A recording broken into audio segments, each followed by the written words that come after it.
ayun na nga guys, magbibigay ako ng aking reaction tungkol doon sa katulong na kasambahay o katulong at kasambahay na minaltrato sa Mindoro. At dito sa video na ito ay dinidinig sa Senado ang kanyang kaso ni Manay LB. Si Manay LB po ay nagtatrabaho sa Mindoro sa mag-asawang Ruiz at siya po ay nabulag, nawala na mga ngipin, and hindi po sigurado kung siya ay makakakita pa. At dito sa video na ito, hindi napigilan ni Senator Jinggoy Estrada ang magbanta sa mag-asawang Ruiz na wag magsisinungaling dahil kapag napatunayan na sila talaga ay nagkasala kay Manay LB, ay talagang ipakukulong niya ang mga ito. Well, karapat dapat naman talagang ipakulong ang mga yan, dahil kitang-kita naman po kung inyong mapapanood ang video niya yan sa YouTube, dahil ito ay viral na viral. Nagsisinungaling, kitang-kita naman ang pagsisinungaling ng mag-asawang Ruiz, lalo na yung babae, nakakapanggigil guys. Oo, sa totoo lang. Dapat dyan palang ikulong na, pero bakit ang bagal ng justice system sa ating bansa? Nakakalungkot. Just imagine, ng sarili kang bansa, sarili mong kababayan, minaltrato mo, tinanggalan mo ng paningin, tinanggalan mo ng mga ngipin. I mean, talo mo pa yung mga nagtatrabaho na mga kasambahay sa ibang bansa. So, paano pa tayo igagalang ng ibang mga lahi kung sa sariling mismo nating bansa ay may mga abusadong employer?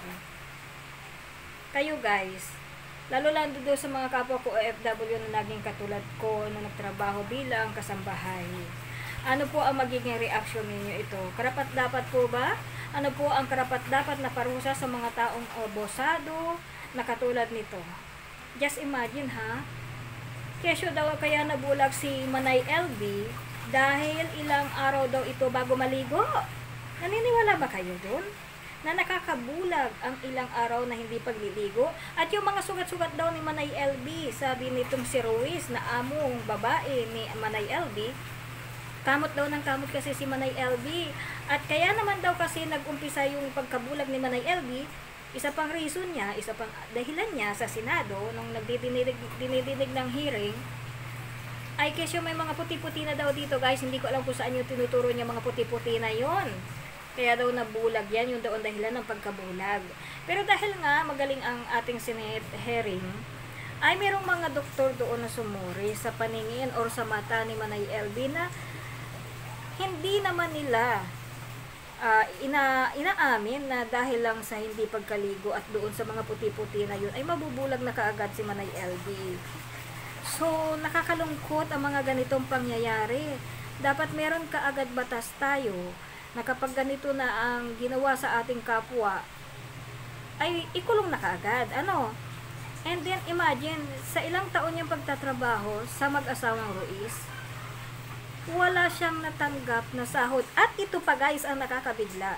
Ibinaon sa utang si Manay LB, 20,000 pesos na lang daw ang natitirang sahod dahil kada masisira daw ni Manay LB katulad ng TV ay kinakaltas nila. So, ibig sabihin, matindi pa itong si Ruiz, itong babaeng Ruiz, at saka yung lalaki na asawa niya, sa mga Arabo. Oo, matindi pa ang hayop na ito. Diyos ko, nandito tayo sa sariling bansa, kapwa Pilipino, napakahayop. Dahil ba umangat ka lang ng level kay Manay LB, I mean, mapera ka. Just imagine guys, apat na abogado ang kanyang dala-dala sa hearing sa Senado. Mapera.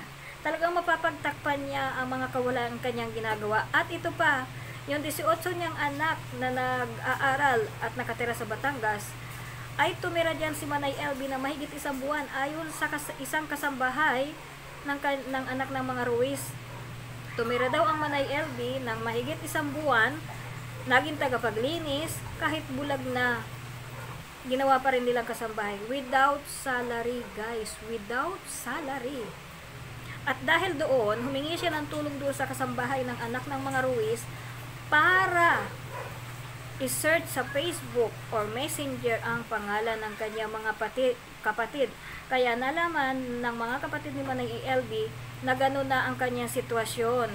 Dahil sa tuwing pupuntahan pala ito ng mga kamag-anak, ay tinatago ng mag-asawang Ruiz para hindi makita ang sitwasyon ni Manay LB na wala ng paningin.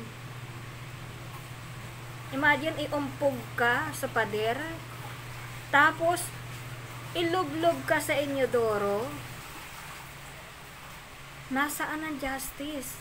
Nasaan ang pagkatao mo? I mean, hindi ka tao kung ganyan ka sa kapwa mo Pilipino, 'di ba? Hayop ka, mas matindi ka pa sa hayop. Kaya guys, ipag-pray natin na makuha ni Manay LB ang justice na nararapat para sa kanya. Kasuhan ang mag-asawang Ruiz kasama yung anak nila. 18 na yun, alam niya na ang ginagawa niya. Sabi nga, 'di ba, kung ano ang puno, yun ang bunga. So, nakikita niya sa magulang niya na gano'n ang ginagawa sa katulong. Then, gano'n na rin ang gagawin niya, 'di ba? Napakawalang hiya, guys. So, maraming salamat kay Senator Jinggoy Estrada and sa kanyang mga kasamahan na gumisa dito sa mag-asawang Ruiz, and I'm sure na hindi pa ito tapos. At kitang-kita naman ang kasinungalingan ng mga mag-asawa. And then imagine yung isang testigo na si Dudong, ipapapatay pa nila kasi wala namang ibang gagawa no, 'di ba? Dahil syempre, isisiwalat ni Dudong yung lahat ng mga kawalang hiya na nakita niya kay Manay LB na ginagawa ng mag-asawang Ruiz. So, para nga naman walang testigo, ipapatay na lang nila, 'di ba? Grabe. Meron pala talagang ganyan tao na talagang kayang-kayang gawin ang lahat. Malinis lang ang kanilang mga kawalang hiyaan. Talagang uupa sila ng mga mamatay tao para mawala lahat ng ebidensya. Ganon katindi. Grabe. So, para kay Manay LB, laban lang po, and huwag kayo mawawala ng pag-asa, and sana makakita pa kayo, 'di ba? Dahil ibinigay sa inyo ng Panginoon yung paningin na yan na nawala dahil sa kawalang hiya na mag-asawang Ruiz. Kaya ingat tayo guys, dahil kapwa natin Pilipino ay tarantado at walang hiya rin.